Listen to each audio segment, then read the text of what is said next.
What's going on, hustlers? Back to you guys with another video. Welcome back to the Namyad channel.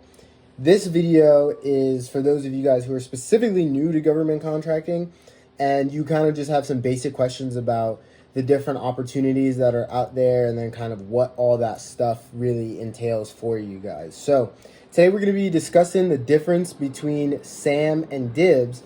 But before we get into that, I want you guys to watch this little update about the packaging video that I'm going to make, and then the celebration, the discount on Namyad classes that we're going to be offering for the 2,000 subscribers.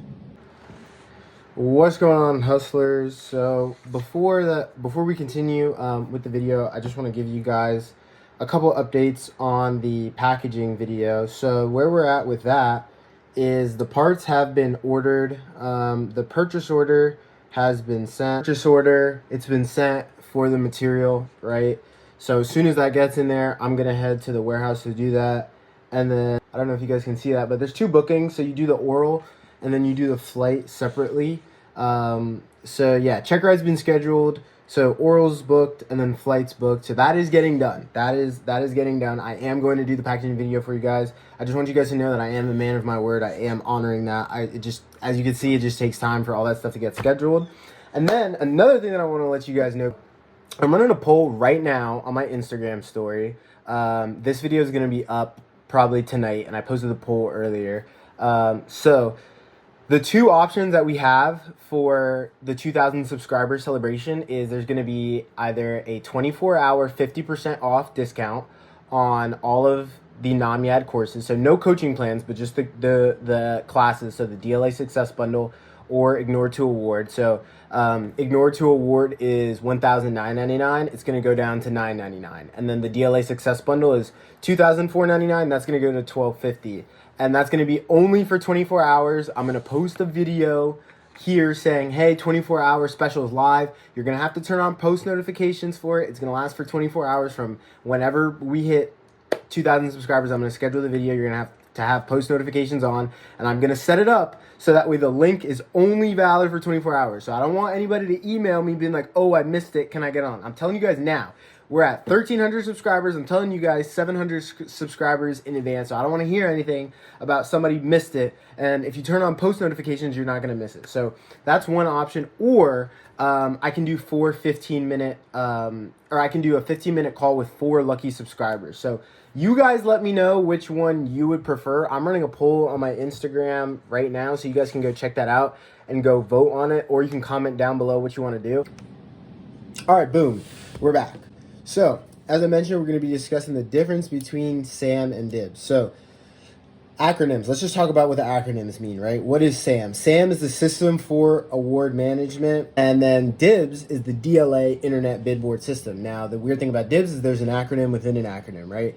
So, the first D in DIBBS is DLA. DLA stands for the Defense Logistics Agency, which is a subsidiary of the Department of Defense. So, now as we go back over to the SAM side, SAM is all-encompassing. DLA is a subsidiary of the Department of Defense, but they provide products to a whole bunch of different areas. If you go back and watch my video on doing business with DLA, I actually go over a PowerPoint that I made about all the different people that DLA serves, how they operate, who they do business with, how they do their buying, how they're structured, all that good stuff. But this is going to be just like a surface level video, really to answer any questions that any newcomers to the government contracting space would have. So SAM, as I mentioned, is all the agencies, and SAM is the godfather of government contracting, right? So not all contract opportunities are going to be posted here, but most of them are going to be posted in SAM. The ones that aren't are going to be the ones that are going to be like sole source contracts, or the ones that are specifically for bases, or like whenever crew chiefs just end up purchasing stuff for some kind of platform directly with whoever they have a relationship with, rather than posting an entire solicitation for it. But SAM is a System for Award Management, and it's federal contracting. And SAM is the godfather, right? So a lot of people don't know this, but there's other bid boards out there. So there's NECO, which is the Navy Electronic Commerce. It's like Navy Electronic Commerce Online or something like that. The acronyms don't align with the government. Like, ISO is really International Organizational Standards, but the acronym's ISO. But NICO is the Navy's bid board. Then there's PROS, which is the Air Force's bid board, which I can make a video talking about that. A lot of people don't talk about DLA, but even less people talk about NICO and PROS. So NICO is for the Navy, which I've done some stuff on, and then PROS is the Air Force's bid board, and I'll explain a little bit more about that once we get to the DIBBS side. But just know that Sam is the godfather, so whenever the Army wants to buy something, or the Navy, or the Coast Guard, or the Space Force, so all the agencies can purchase from Sam, right? So you're going to find a whole bunch of stuff on there. And then even within other agencies, you're going to find subsidiaries. So the Army has their own thing, and then they have the Army Corps of Engineers. And then the Coast Guard does a lot of their buying via Sam, right? So Sam has multiple agencies. And then here's the main difference between Sam and DIBBS. Sam, you submit proposals. And proposals are these... They're not always long, but they're typically no less than 5 pages. I've never seen a proposal less than 5 pages. And your proposal is essentially your bid on the contract, and it's typically pretty long. There's different templates out there for different kinds of work, and then you type it up. You provide like a price breakdown. You provide who's going to be doing the work if it's a subcontractor. You provide, how you're going to deal with the scope of work, all that good stuff. You provide the timeline for which you're going to do it. You provide, you provide like a breakdown of why you're submitting the bid at the cost, at the price that you are, while also providing a price breakdown. You provide kind of what's going to go into it logistically, how you're going to break everything down, how you're going to make it feasible, right? So that's what goes into a proposal. And then Sam also has these things called sources sought, which is a way to gauge interest, or a way for the government to gauge interest in potential contracting opportunities. See, okay, who's out there? Who can do this? Sometimes sources sought are just done as a formality, and the contracting officer already knows that they're just going to give it to the incumbent. That's another thing. That's another thing. You can also do like the Department of Education, Department of Health and Human Resources. You can do Veterans Affairs. Like there's a whole bunch of stuff on SAMs. There's just a whole plethora of opportunities. And I believe this guy, he sold like 100 iPads to the VA. And it was as simple as like he just went to Apple, bought the iPads, flipped them. But Sam is primarily service-based, and then there are products as well. Not to say that you can't do them, but it's a bit different in DLA that there's a mix of both. And with DIBBS, products are the only thing that you're going to be doing. So that's kind of an overview of Sam. So the key takeaway for Sam is just understand that Sam is the godfather. So the solicitations that you see in NICO for the Navy, in PROS for the Air Force, in DIBBS for DLA, most of those solicitations are also going to be in Sam. So Sam is just there, and then everything pulls from Sam. And then also when you get registered with your cage code, and you're doing business with DLA, all that stuff gets run by Sam first. That's why you need to get registered in Sam prior to you doing business with DLA. So a lot of times people come to me and like, oh, I'm already registered in Sam, I'm ready to go. And I'm like, well, slow your roll, buddy. You do have to get registered in DIBBS as well. So, and that takes about a week to 2 weeks. So Sam, remember, it's the godfather. All the contracts populate there. Multiple agencies. Sam is RFPs, they issue sources sought, and then there's a mix of products and services. Those are like the main breakdowns. Now, let's talk about DIBBS. So DIBBS is primarily RFQs.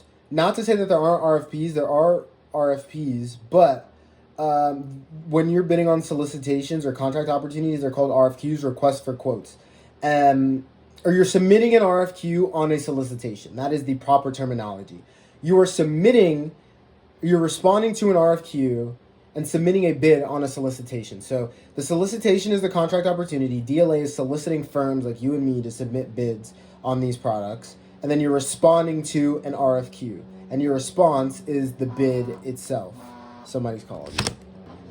Your response is the bid itself.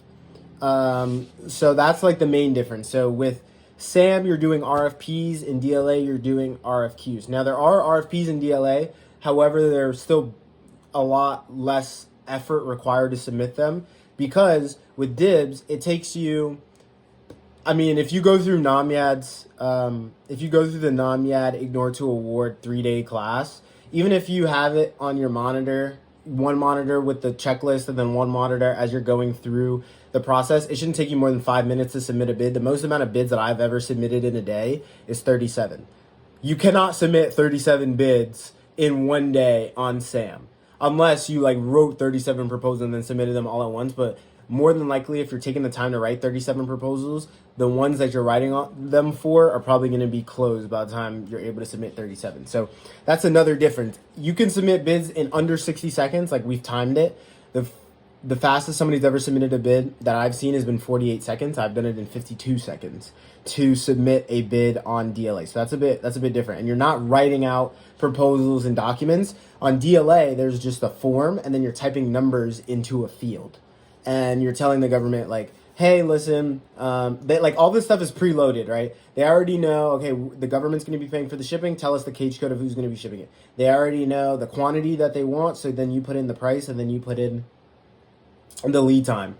They already have an expectation of what country it should be coming from, so then you just click a drop-down menu to confirm that. They already have an expectation as to what condition the material can be in, so you just click a drop-down menu, right? So you're not typing stuff in. A lot of that stuff is pre-filled information. Now, I don't know what the number is for Sam for the statistic that I'm going to tell you. I'm just a DLA specialist, so I can only tell you about DLA. However, DLA issues 5 to 10,000 solicitations a day, which is contract opportunities. So they're posting about 10,000 new contract opportunities per day. And then they're awarding about 10,000 contract opportunities per day. So there's like a nice equilibrium. So the number, and that's an average, right? These are averages. So sometimes they award more than they issue. Sometimes they issue more than they award. But there's a whole bunch of solicitations that are out there. They keep a nice equilibrium. So DLA awards quite frequently, right? And there's 5 to 10,000 posted a day. Now, another thing with DIBBS, right? And I get this question a lot.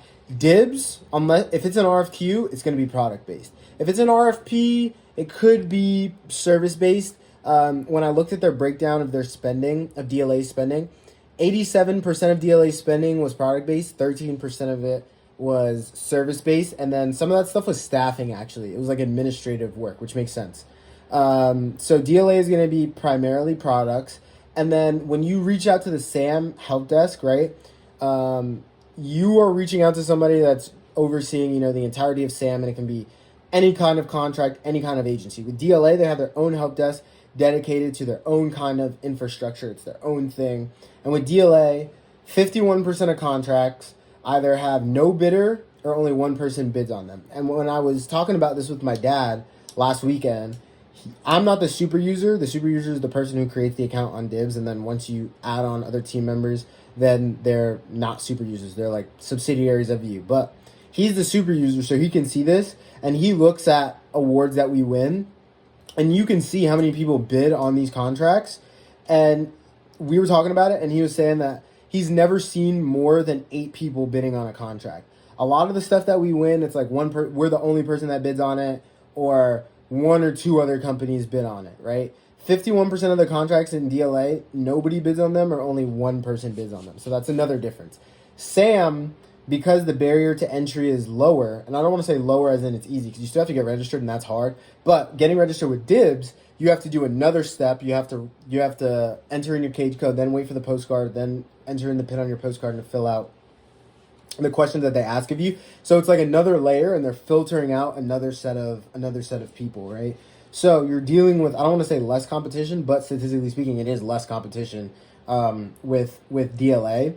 And then another thing, so this is kind of a similarity, but also a difference. So as I mentioned, with SAM, there's a whole bunch of different government agencies that are on there, right? As I mentioned, there's the Army Corps of Engineers, there's the Navy, there's the Coast Guard, there's the Space Force, there's the VA, Department of Health and Human Resources, Department of Education, all that good stuff. So there are subdivisions of SAM, if you will, but SAM is just a system for award management, right? That's just the place the contracts are stored. But with DLA, there's actual subdivisions. So there's like the Defense Logistics Agency, Air Force, Operation, and OEM division, like in DLA Aviation.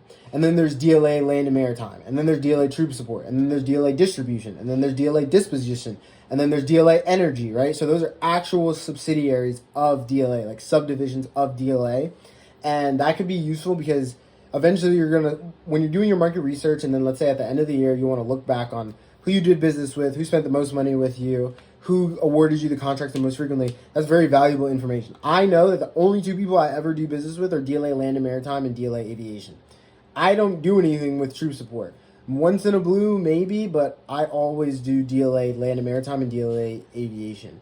right? So with Sam, once you build that past performance, you might be able to do some stuff with the Army Corps of Engineers, right? But if you want to, dive over to, the Coast Guard, yeah, your past performance still helps, but it's not the same as doing it with DIBBS when it's like you have a whole bunch of contracts all within one subdivision of DLA. So that is my breakdown of the difference between Sam and DIBBS.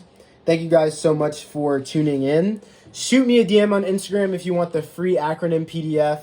Please turn on post notifications so you don't miss the packaging video that I'm doing. And subscribe to this video so that way I can give you guys that 24-hour 50% off sale on NAMYAD classes. Thank you guys so much for tuning in. And as always, not only am I looking forward to your success, but I'm sure of it. Take care, hustlers.